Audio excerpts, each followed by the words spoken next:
It's another Manly Monday, and this Manly Monday, we're going to continue to try to thread the needle on um, difficult topics in a way that's ultimately affirming. And some of the stuff, the guest on It's Not Therapy this week wrote a book on masculinity. And so I've been doing a lot of research on that book and the principles involved in it. And I came to a striking conclusion. And because there's this concept called chronic terror of emasculation. It's a phenomenon that psychologists have found affects, an amount of men significant enough to have a name in psychological research. Chronic terror of emasculation. And the person I'm having on It's Not Therapy, listen for that, talked about the fact that masculinity is kind of earned through pain and can be taken away through different mechanisms than femininity. And the guest argues that femininity is mainly physical. It's linked to reproduction and beauty and, all the things I come up very short on according to the internet, but I find it silly. And this is what's left me kind of confused and kind of behind the eight ball. Like, this is something, for whatever reason, I feel really compelled to understand, because it's important to a lot of people in a way that it's not important to me. I mean, I had to buy a new chair last minute because my old one broke and then broke even more. And last time I bought the chair, it was research and sizing and price, and I spent months. That chair lasted 3 years. And this time, because I really needed a chair, I went on Amazon and looked at chairs and bought this one because there's a Viking on it. I didn't know if the brand was good. I just saw it, thought of my friend Jan Helge out in Norway. Check out his book, Is Mark the Marked Boy? Plug from my buddy. It's like, hey, Norway, my buddy, Vikings are cool, go. But that's a guy thing, right? I mean, and then this was in the middle of all the kerfuffle about Star Wars Outlaws. More on that in a bit. But this fear of emasculation, I started going, well, what's the equivalent for women of emasculation? This is something I do, that I see if there's a similar term for it's a substitution test. I do these all the time. This is one of the things they teach you in actual, gender theory, when you actually take gender studies that isn't bullshit. It's like, okay, if we have emasculation, well, what's effemination? And that's when I'm like, holy shit, they both apply to men. If somebody's effeminate, that means they're feminine. A male who's feminine. If somebody's emasculated, that means a man who's less manly. They essentially mean similar things. Neither of these states apply to women. When it's women, we refer to them as mannish.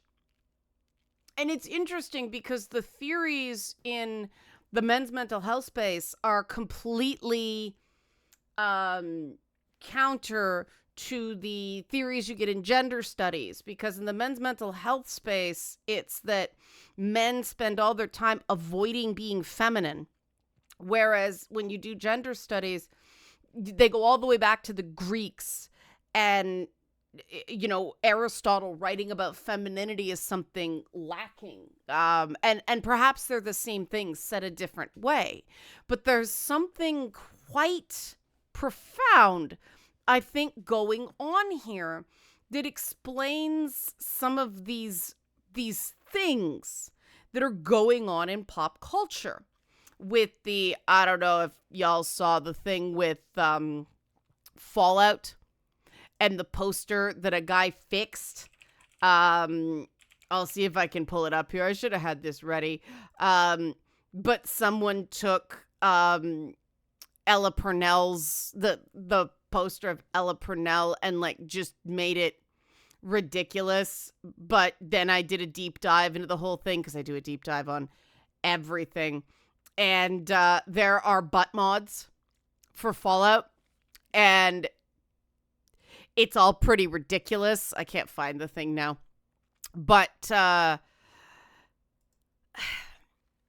talked to guys about this, and then I talked to them about the whole Star Wars Outlaws thing, which the story trailer dropped. Something's weird, like unfinished with the performance capture on the humans. All of the aliens and the robots and the stormtroopers and Jabba the Hutt look awesome.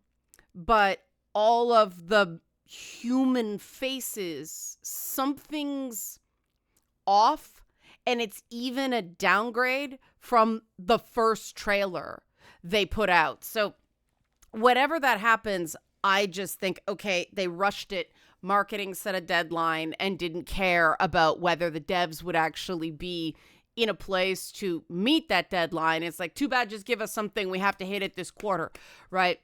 And so the animation is off. I'll show you. I do have that pulled up because that's what I knew I was going to talk about.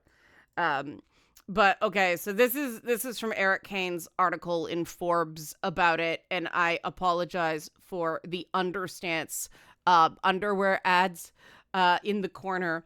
But so you see the original on this character looking very like realistic. And that you see, I like freeze framed this shit. His beard is blurry. You can't see the individual hairs on it. It's just like ish. It's almost like they were going for like a 70s film look that didn't quite work. There's a lack of contrast. There's a lack of detail. I'm not sure what's going on, but I use this as a point of comparison because this is not what a lot of people lost their shit about. They lost their shit over Kay Vess, the female playable character in it. And they compared it to the actress, but actresses don't have to look like the characters they play on shows. Lady Dimitrescu's motion and voice actress doesn't look anything like the character, for instance. But here's the original on Kay Vess. You see on the left, the hair is not as fluffy. Maybe she got caught in the rain for the new trailer. I don't know. You may notice my hair is somewhat poofy. Ironically, I got a haircut on Friday, and the first wash after a haircut is always a puffy shit show. Like, I look like a poodle right after a bath because my hair goes into shock because it's so heavy. So, like, I salute her hair problems. I have these problems too. But the face as well, there's the contrast is affecting the eyes. There's some weird movement things going on. Her face appears more angular. The hair doesn't move quite like hair. It's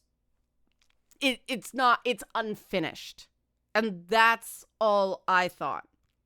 But a lot of people online were up in arms saying she's ugly. Ugly. And that's where every woman I know looks at this and it's, you think that's ugly? You think that's ugly? Either of these women are ugly. not just it's a change, not just, she needs to up her eyeshadow crease contour. Ugly. That's an ugly woman? Ugly, really. And I had guys fight me. Yeah, she's ugly. They uglified her. Uglification. And then we get into the why does it matter discussion. And that's when all the it's not for me comes out. And this is where we get that, to me, that's chronic terror of emasculation territory, because I don't choose what games I play based on whether I think the main character is ideally attractive. I mean, I never would have played Gears of War if that were the case, I don't think Alan Wake's hot shit. Partially because, he's kind of a terrible human.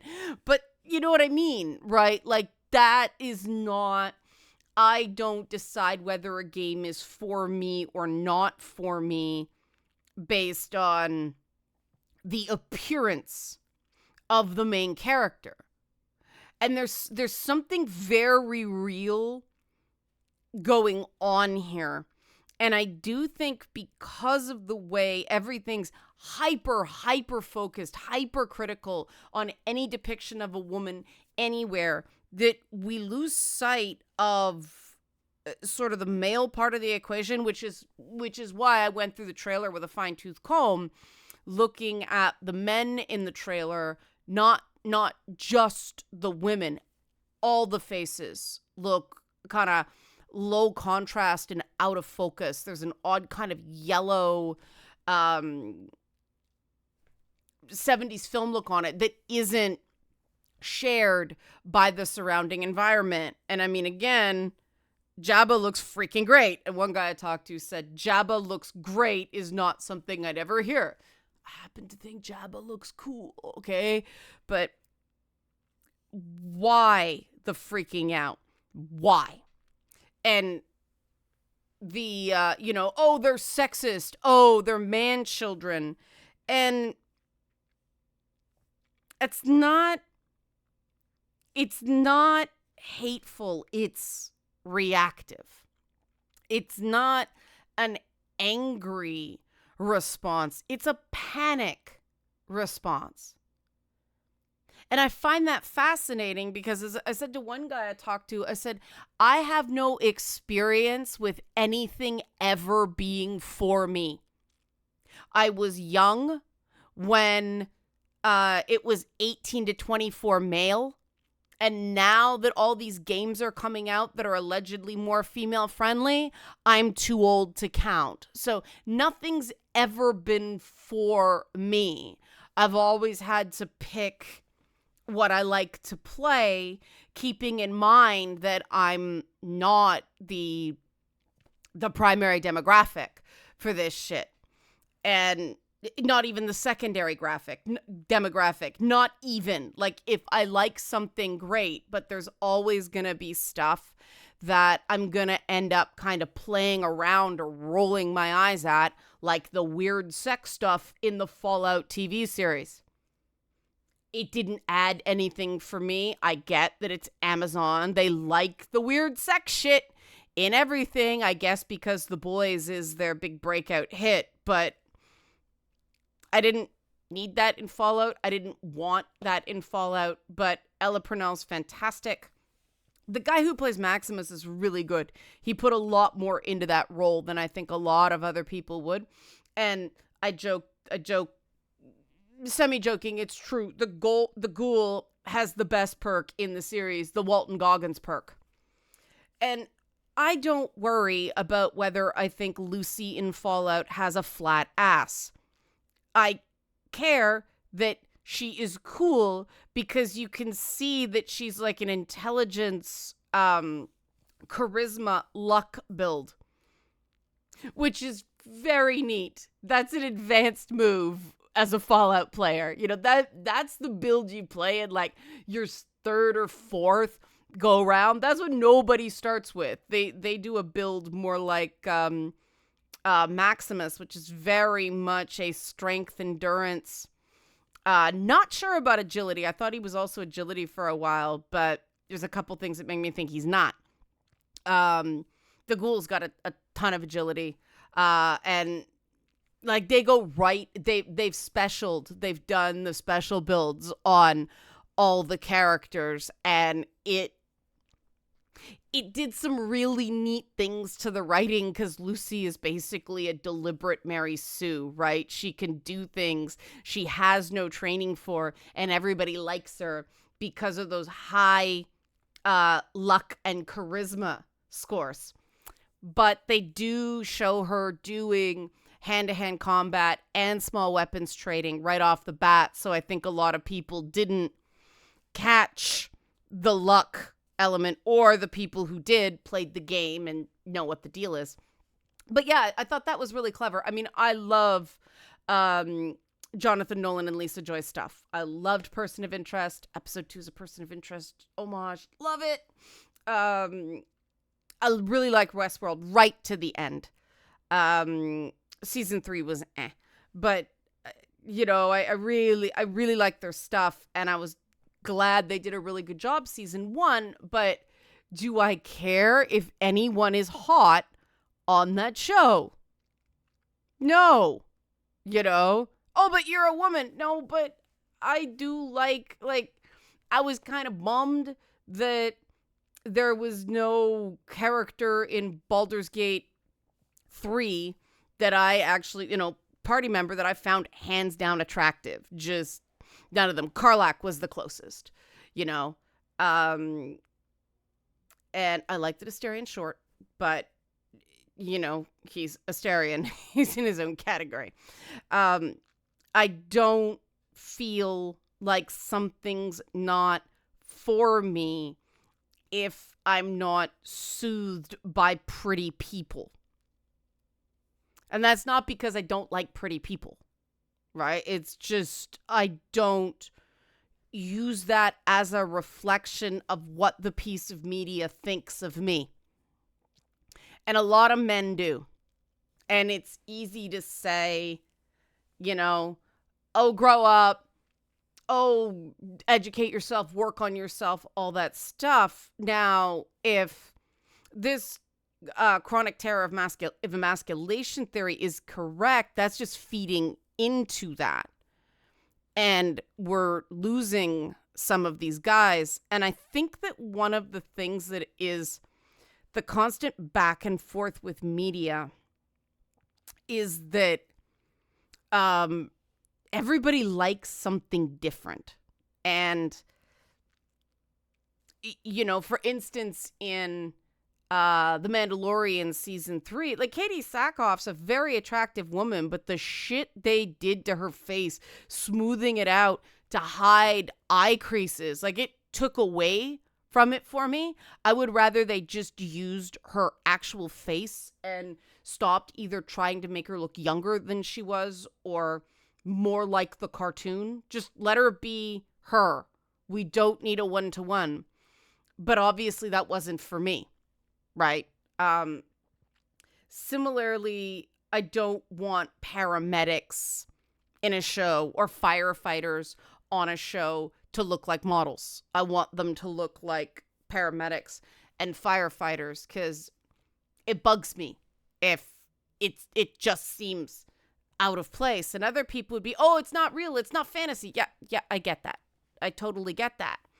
But I respond to the dissonance in a way that a lot of guys who like this stuff, the dissonance means someone cares about them and wants them to be happy. And this is like, it's not, I'm reaching for the word here, that if you need validation from media that doesn't know that you as an individual exists, that suggests a lack of validation, more proximate to your day-to-day life. And we do know that a lot of men suffer from this. And the problem is that no media can cater to every individual guy. And so there's always the sense of who counts and who doesn't. And, as somebody who makes this stuff, I really don't, you can't, you have to take the person who's the best performer, who performs the role the best, not pretty and boring. And I think with games, because you can, take, what's her name, Maggie Robinson, who did Lady Dimitrescu, and then, slap a completely different woman's face on her, kind of. They even took liberties there. But, they think it can be perfect. And then the question is, what does perfect mean? And perfect for this character falls apart if the expectation of the guys playing these games is make me feel better about myself in a way the world doesn't. It's just not a fair thing to put on a piece of media. I personally think Kay Vess, like, the design is cool. I dig the 70s hair. And I'm, giving them the benefit of the doubt that they will clean up those performance capture graphics by the time the game comes out. If they don't, yikes. But this is one of these things with these game trailers, is you always have to recognize that they are still working on the game. It doesn't come out for another 6 months. That's a fuck ton of polish time. That is a ton of polish time. So, it should look better. If it doesn't, well, then there's an issue. But I like the concept of the character. And quite frankly, I'd rather a cool character concept in a game that's fun to play than a game that, is The Last of Us 2. Looked fantastic, but holy crap, that, I've felt actively abused by that thing. All the dog killing and shit like that. Misery. But that's my preference, right? No game is for everyone. And we can't have games be for anyone if such a vocal minority of the player base, both for and against beautiful women, feels that it's a zero-sum thing. That if they put an impossibly beautiful woman in a game, one portion is going to think, you hate women. And if you put, someone who looks like an outlaw in a rusty, dirty world, because that's Star Wars, right? Everything's got rust on it. Except and this is a, original series versus prequels thing too, because that's my vision of Star Wars, because A New Hope through Jedi. If the prequels were your first movie, not so much. All that stuff on Naboo and stuff like that was very fancy and shiny. So again, it's split. You can't hook in all of them, but Outlaws is set during the original trilogy. So it's the rusty Star Wars, the rusty, dirty, sand-filled Star Wars. Cool. I think she looks the part. They just have to clean it up. Which is why the whole ugly, ugly, ugly, ugly, ugly, ugly, ugly. I'm like, what is going on here? And I had to work through feeling, very attacked and very insecure, because it's like, if she's ugly, fuck me, And I get called ugly all the time, so it's nothing new, but it did hurt to see guys I know who have said certain things to my face, talking about a woman who personally I think is better looking than me. And again, it's all subjective and it doesn't matter, but you start going, are they telling me the truth or are they just bullshitting me? But the extremity of the reaction. It's not an ugly human. It's just not wing eyeliner and false eyelashes, right? It's unfinished animation. Again, the guys have the same issue, blurred beards and oddly smudged skin. We'll see what happens, but that need to be catered to with impossible looking women. The thing that I found fascinating in the conversations I had was, well, we don't expect that from real women. And I said, well, that sounds like you're settling. Like, oh, you'll talk to me, so I don't care if I want to put a bag on your head. No, it's not that. We just don't expect. Yeah, but you want us to look like dolls with the faces of 12-year-olds, like in Stellar Blade. No, we don't want that. I wouldn't want that in real life. So why do you want it in media? Well, it says it's for me. And it just loops around and around and around. And it's like, there's an emotional reaction happening here that different people are seeing different things, that a certain portion of men don't want men like them in games, which, interesting.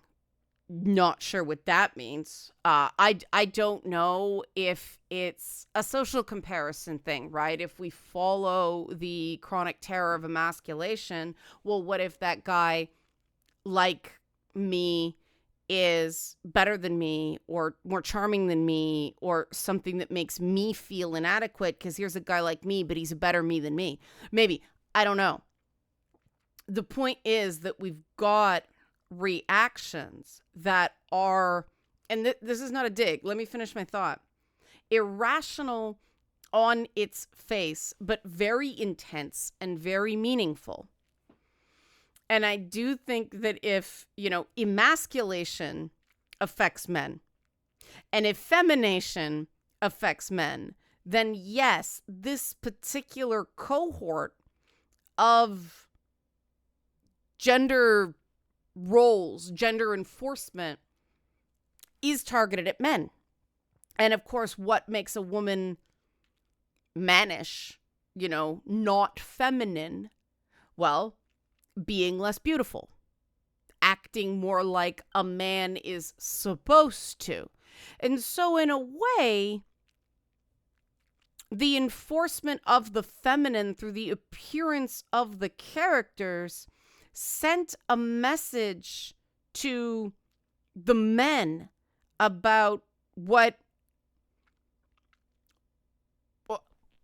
is for it's like the impossible standards for women have grafted on in some men's minds to these rigidly enforced masculinity standards as well. They're entangled. And this is when, my anthropology background comes in. And I realize I have to say this more clear. People are going to accuse me of things I'm not saying. But, I'm not saying this is bad. I'm not saying this is good. I'm just identifying that it is. And the next question is, what do you do about it? Because men who have people in their lives who feel cared about, who feel supported, don't need this stuff to feel a sense of belonging. So there's a lot of guys out there that don't feel accepted or like they belong. I get the feeling a lot of guys are walking around the world wearing a mask. And it is partially tied to masculinity. I mean, I heard again and again and again, the industry hates us. These people hate us. That's poison. That's when we talk about toxicity, that narrative is poisonous. I mean, trust me, as somebody who is legitimately despised by certain people, some powerful people, I didn't mean to. I just, I treat everybody the same, and the entitled don't like that. But as somebody who is hated, who has a real talent for being hated, your relationship to that narrative does matter, and you do have some control over it. I can accept that a lot of guys and a lot more women think I'm ugly. Do I have to agree? No. People think I'm bitchy. People think I'm annoying. People think I'm a grifter. People think I'm right wing. Hi, Poppy and Xena haters. Fuck you. I don't have to care. I can accept that these are the opinions of other people. And I have to keep that in mind. I'm not going to try to get gigs based on my looks. Thank God. But does it define me? No. Do I have to submit to this? No. I can choose to be truly self-actualized and either go, they're wrong, or just go, they may be right, but it's not important.